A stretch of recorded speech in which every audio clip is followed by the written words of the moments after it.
في الصلاة معونة ومزدجر.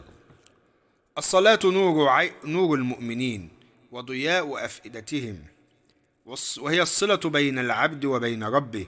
وإذا كانت صلاة العبد صلاة كاملة مجتمعا فيها ما يلزم فيها وما يسن، وحصل فيها حضور القلب الذي هو لبها، فصار العبد إذا دخل فيها استشعر دخوله على ربه ووقوفه بين يديه، موقف العبد الخاشع المتأدب، مستحضرا لكل ما يقوله وما يفعله، مستغرقا بمناجاة ربه ودعائه.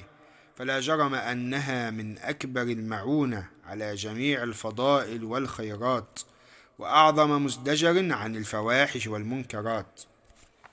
وذلك أن هذا الحضور الذي يكون في الصلاة يوجد للعبد في قلبه داعيا يدعوه إلى امتثال أوامر ربه واجتناب نواهيه.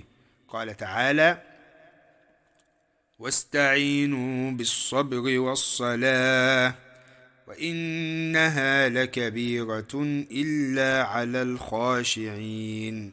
سورة البقرة. وقال تعالى: يا أيها الذين آمنوا استعينوا بالصبر والصلاة إن الله مع الصابرين.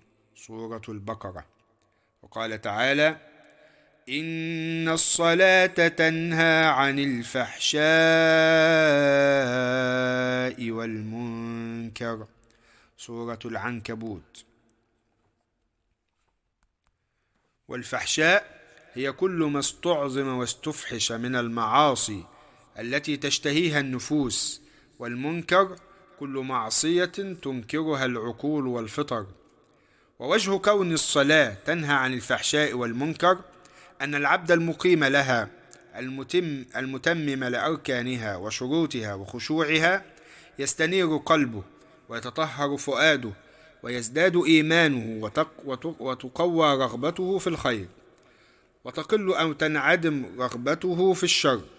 فبالضرورة مداومتها والمحافظة عليها على هذا الوجه تنهى عن الفحشاء والمنكر. فما أعظم شأن هذه الصلاة لو أقمناها كما ينبغي، لأن الصلاة تمنع عن الاشتغال بالدنيا وتخشع القلب، ويحصل بسببها تلاوة الكتاب والوقوف على ما فيه من الوعد والوعيد والمواعظ والآداب الجميلة، وذكر مصير الخلق إلى دار الثواب أو دار العقاب رغبة في الآخرة ونفرة عن الدنيا. فكانت الصلاة بمجموعها كالواعظ الناهي عن الفحشاء والمنكر، ثم الناس في الانتهاء متفاوتون. وهذا المعنى من النهي عن الفحشاء والمنكر هو من حكمة جعل الصلوات موزعة على أوقات من النهار والليل، ليتجدد التذكير وتتعاقب المواعظ، وبمقدار تكرر ذلك تزداد خواطر التقوى في النفوس، وتتباعد النفس عن العصيان، حتى تصير التقوى ملكة لها. ووراء ذلك خاصية عظيمة جعلها الله في الصلاة يكون بها تيسير الانتهاء عن الفحشاء والمنكر. روى الإمام أحمد عن أبي هريرة رضي الله عنه قال: جاء رجل إلى النبي صلى الله عليه وسلم فقال: إن فلانا يصلي بالليل فإذا أصبح سرق، فقال: إنه سينهاه ما تقول.